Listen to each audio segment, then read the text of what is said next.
தொடர்ந்து அமித்ஷா வந்து 3வது முறையாக வந்திருக்காரு. இப்போ ஏற்கனவே பீகார் போயிட்டு வந்தார். தமிழ்நாட்டில் 2 நாள் சுற்றுப்பயணம் வந்து பண்ணியிருக்காரு. அவங்க அரசியல் சாணக்கியருங்கிற ஒரு பேர் அமித்ஷாக்கு ஏற்கனவே இருக்குது. இந்த சூழ்நிலையில் வந்து தொடர்ந்து வந்து தமிழ்நாட்டில் வந்து ஒரு டார்கெட் பண்ணி 2026 வந்து பண்ணணும் அப்படிங்கிற மாதிரி ஒரு கார்னர் பண்ணி பண்ணுறாங்க. அது நம்ம வந்து எந்த அளவுக்கு நம்ம வந்து சக்ஸஸ்ஃபுல்லாக இருக்கும், திமுக எந்த அளவுக்கு பாதகமாக இருக்கும்? திமுகவுக்கு எந்த பாதகமும் வராது. ஒரு சாணக்கியரை விட மிகப்பெரிய ராஜதந்திரி எங்களுடைய முதலமைச்சர், எங்களுடைய தலைவர். அவருக்கு முன்னால் அடிபட்டு போகும். அவருடைய சாணக்கியத்தனமெல்லாம் தமிழ்நாட்டில் எடுபடாது. திமுக துணை பொதுச் செயலாளர் பதவியிலிருந்து பொன்முடி சார் சொல்லியாச்சு.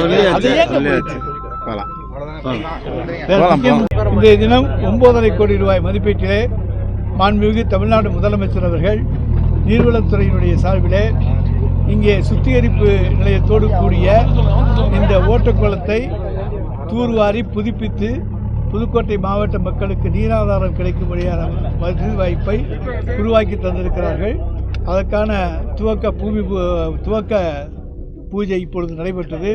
அது நானும் மாண்புமிகு பிற்பட்டோர் நலத்துறை அமைச்சர் சகோதரர் மெய்யநாதன் அவர்களும், அதேபோல் நம்முடைய சட்டமன்ற உறுப்பினர் சகோதரர் முத்துராஜா அவர்களும், மாவட்ட கழகத்தினுடைய செயலாளர் சகோதரர் வழக்கறிஞர் செல்லபாண்டியன் அவர்களும் மற்றும் கழக நிர்வாகிகள், அதேபோல் நம்முடைய ஆர்டிஓ உள்ளிட்ட அரசு அலுவலர்கள், மாநகர மேயர், துணை மேயர் உள்ளிட்ட மாநகராட்சியினுடைய மாமன்ற உறுப்பினர்கள், வட்டக்கழக செயலாளர்கள், பொதுமக்கள் பங்கேற்றார்கள்.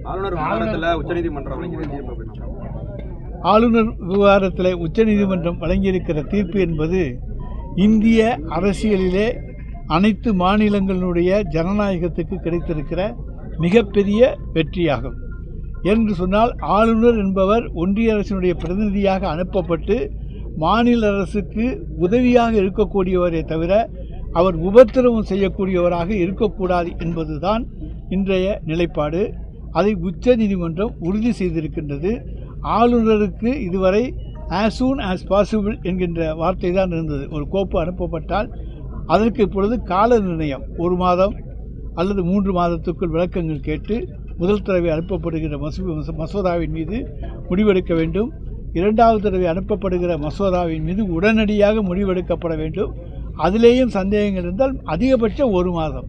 ஆக ஒரு டைம் லிமிட் இந்திய அரசியல் வரலாற்றிலே, அனைத்து ஜனநாயகத்திலே அனைத்து மாநிலங்கள், எதிர்க்கட்சி ஆளுகிற அனைத்து மாநிலங்களுக்கு கிடைத்திருக்கிற ஒரு மிகப்பெரிய வெற்றியை நம்முடைய மாண்புமிகு தமிழ்நாடு முதலமைச்சர் அவர்கள் சட்ட போராட்டத்தின் மூலமாக பெற்று தந்திருக்கிறார். நம்முடைய உரிமையை நிலைநிறுத்தி தந்திருக்கிறார். முன்னாள் முதலமைச்சர் எடப்பாடி பழனிசாமி கேள்வி எழுப்பியிருக்காரு. தமிழக முதலமைச்சர் கர்நாடகா, கேரளா முதலமைச்சர் கொஞ்சம் குழாவுறாரு.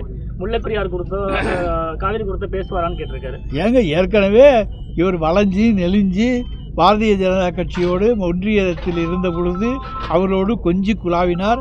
அவர்களுடைய ஆட்சியை காப்பாற்றுவதற்காக போராட்டங்கள் நடத்தினார். ஏனென்று சொன்னால், நம்பிக்கையில்லா தீர்மானம் கொண்டு வரப்போகின்ற சூழ்நிலையிலே மேலவையிலே அவர்களுக்கு மெஜாரிட்டி இல்லை என்பதற்காக அதை காப்பாற்றுவதற்காக கூச்சலிட்டு நாடாளுமன்ற மேலவையையும் நாடாளுமன்றத்தையும் முடங்கச் செய்தார். அப்படியெல்லாம் பாரதிய ஜனதாவுக்கு உதவி செய்த, ஒத்துழைப்பு நல்கிய, எதற்குமே நன்றாக வளைந்து கொடுக்கக்கூடிய ஒரு முதலமைச்சராக இருந்த எடப்பாடி பழனிசாமி அவர்கள் இன்று காலத்திலே அதையெல்லாம் பெற்றிருக்கலாமே. அதை விட்டு இப்பொழுது நம்மீது பழி போடுகிறார். யார் செய்யணும்? ஒன்றிய அரசு செய்யணும். ஒன்றிய அரசோடு மிக நெருக்கமாக இருந்த ஒரே அரசு அன்றைக்கு தமிழ்நாடு அரசு தான். அமித்ஷாவோட வருகை நம்ம எப்படி சார் பார்க்கலாம்? தேர்தல் கூட்டணி தொடர்பாக சார், அது அவங்க கட்சி விவகாரம். இதை பற்றி நாங்கள் பார்க்கவில்லை. எங்களை பொறுத்த வரைக்கும் நாங்கள் தெளிவாக இருக்கோம். எங்கள் கூட்டணி வலுவாக இருக்கிறது, தெளிவாக இருக்கிறோம். மக்கள் நலத்திட்டங்களை முன்வைத்தால் போதும். அந்த அளவுக்கு இன்றைக்கு மக்களிடத்திலே, தமிழ்நாட்டு மக்களிடத்திலே மிகப்பெரிய எழுச்சியை உருவாக்கி இருக்கிற அரசு, தளபதியினுடைய அரசு. இந்த ஆட்சிக்கு எதிரான எந்த விதமான மனநிலையும் மக்களிடத்தில் கிடையாது. ஆன்டி இன்கம்பன்சி இல்லாத ஒரு அரசை எங்களுடைய முதலமைச்சர் நடத்தி கொண்டிருக்கிறார். பிஜேபி சார்பாக அவங்க சொல்றது வந்து 2026 வந்து தமிழ்நாட்டில் என்டிஏ கூட்டணி ஆட்சியில் அமையும் அப்படிங்கிற மாதிரி தொடர்ந்து அமித்ஷா வந்து வலியுறுத்துறாரு. பல்வேறு ஊடகங்களில் பேட்டி கொடுக்கும்போதும் சரி, ட்வீட் பண்ணும்போது சொல்லி இது பண்ணுறாரு. 2026 பிஜேபி தமிழ்நாட்டை ஒரு டார்கெட் பண்ணியிருக்காங்க மாதிரி சொல்கிறாங்க. அதை நம்ம எப்படி சார்? அந்த டார்கெட்டை உடைத்தெறிவார், நொறுக்கி எறிவார் எங்களுடைய முதலமைச்சர். திமுக ராமேஸ்வரத்தில் ஃபங்க்ஷனில் எவ்வளவு நிதி கொடுத்தாலும் பத்தலை தமிழ்நாடு அரசு சொல்லுது அப்படின்னு மோடி சார் சொல்லி, அதாவது அவங்களுக்கு வந்த நிதி எவ்வளவு, கொடுத்த நிதி எவ்வளவு, இதை ரெண்டும் வெளிப்படையாக சொன்னாங்கன்னா அப்போ மக்கள் புரிஞ்சுக்குவாங்க. நாங்கள் கொடுத்தோம்னு சொல்கிறாரு, எங்கள்கிட்டேருந்து எவ்வளோ வாங்கினீங்க, இன்றைக்கு உங்களுடைய இந்த 10 ஆண்டு காலத்தில் ஒவ்வொரு ஆண்டும் நிதிநிலையிலே உங்களுடைய வருவாய் எந்த அளவுக்கு அதிகரித்திருக்கிறது பன்மடங்கு, அதற்கு ஏற்றாற்போல எங்களுக்கு தந்திருக்கிறீர்களா? உத்தரப்பிரதேசத்துக்கும் பீகாருக்கும் ஆந்திராவுக்கும் கொடுப்பதைப் போல எங்களுக்கு தந்திருக்கிறீர்களா? மராட்டியத்துக்கும் ராஜஸ்தானுக்கும் கொடுப்பதைப் போல எங்களுக்கு தந்திருக்கிறீர்களா? இதையெல்லாம் ஒப்பிட்டு பார்க்கலாம். கணக்கை தர சொல்லுங்கள். நாங்கள் எந்த இடத்திலும் அதற்காக பேசுவதற்கு தயாராக இருக்கிறோம். தமிழகம் ஒட்டுமொத்தமாக புறக்கணிக்கப்படுகிறது என்பதை எங்களால் தெளிவாக சொல்ல முடியும். அவர்கள் வேண்டுமென்றால் வார்த்தைக்கு சொல்லலாம், நாங்கள் அள்ளி கொடுத்தோம் என்று. நீங்கள் அள்ளி கொடுக்கவில்லை, கிள்ளி கொடுத்திருக்கிறீர்கள். சார், திமுக மூத்த அமைச்சர்களோட பேச்சுக்கள் சர்ச்சையை ஏற்படுத்துது. இப்போ பொன்முடியோட கட்சி பதவி பறிக்கப்பட்டிருக்கு. துரைமுருகன் கூட வருத்தம் தெரிவிச்சிருக்காரு. சார், அது பேச்சுவாக்கில் நீங்கள் ஒன்று கேட்குற போது நானும் கேஷுவலாக ஏதாச்சும் ஒன்று சொல்கிறது இயற்கை. அந்த மாதிரி வருவதில் வேண்டுமென்று யாருமே எங்கேயுமே எதுவும் பேசுவது கிடையாது. திராவிட முன்னேற்றக் கழகத்தினுடைய கொள்கைகளை வற்புறுத்தித்தான் நாங்கள் பேசுவோமே தவிர எங்கேயாச்சும் கேஷுவலாக பேசிகிட்டு இருக்கிற போது ஏதாச்சும் ஸ்லிப்பாகி வர்ற வார்த்தைகள் சில வந்துவிடும். அப்படித்தான் கேஷுவலாக பேசுறதுங்கிறது வேற, இந்த மாதிரி மேட்டர் பேசுறதுங்கிறது ஏற்றுக்கக்கூடியதாக இருக்கா? ஒரு சீனியர் மினிஸ்டருங்கிற முறையில் நீங்கள் அதை பற்றி எங்களுடைய மாண்பு முதலமைச்சர் தான். நான் எங்களுடைய சீனியர் மினிஸ்டரை பற்றி கருத்து சொல்கிற உரிமை எனக்கு கிடையாது. இல்லை, அமைச்சர் பதவி நீக்க நடவடிக்கை இருக்குமா? கட்சி பதவி இல்லைங்க, அதெல்லாம் எங்கள் முதலமைச்சர் கட்சி தலைவர், அவங்க எடுக்கணும்.